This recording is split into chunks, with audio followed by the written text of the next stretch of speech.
gave a clear policy direction to the IG that police officers also have a right to use their ammunition to defend themselves and to defend the life of others. We also need to know that these people were carrying petrol bombs and carrying and stealing guns and burning courts and burning police stations. These are not ordinary citizens.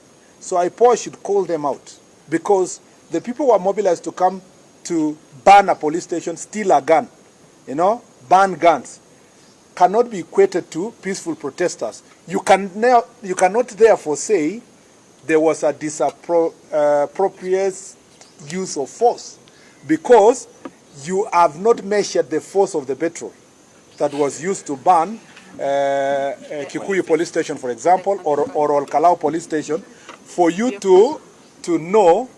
You haven't even said something about the remandees, was it remandees or suspects that were in police station in Olkalau, where they were burned to death by these people. So you can't call them protesters, and you can't really quantify now to say that the police used proportionate force until you do proper investigation. I encourage, because IPOA still is within our sector, I encourage IPOA to become very careful with their statements they issue, because the investigative responsibility is in their own hands, because then they are likely to jeopardize their own investigations. If they pass judgment before they do the investigations, then Kenyans will ask, where is your file that indicts any police officer specifically? And this is specific to a police officer. We have also said, in the situation that the police officers were operating, in my policy directions, all those police officers must be given legal representation, just in case they are going to be called to answer, because they were not doing that on their own. They were doing it on behalf of the people of Kenya, protecting their lives and their property. So whereas we will not cover up for someone who committed heinous acts, we will also not abandon our police officers who are protecting our nation. Let me say this also.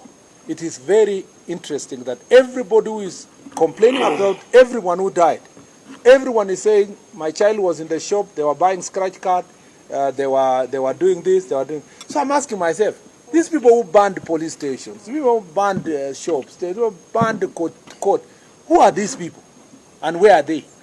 Everybody who we have arrested and charged, every human rights person, Law Society of Kenya, are coming to defend them. So I'm asking, who will defend these people whose properties have been banned? Who will defend the court? Who will defend the police station? Who will defend the police officers? So I think it is time, as a country, we have honest conversation and we avoid this thing of sugarcoating these issues around the question of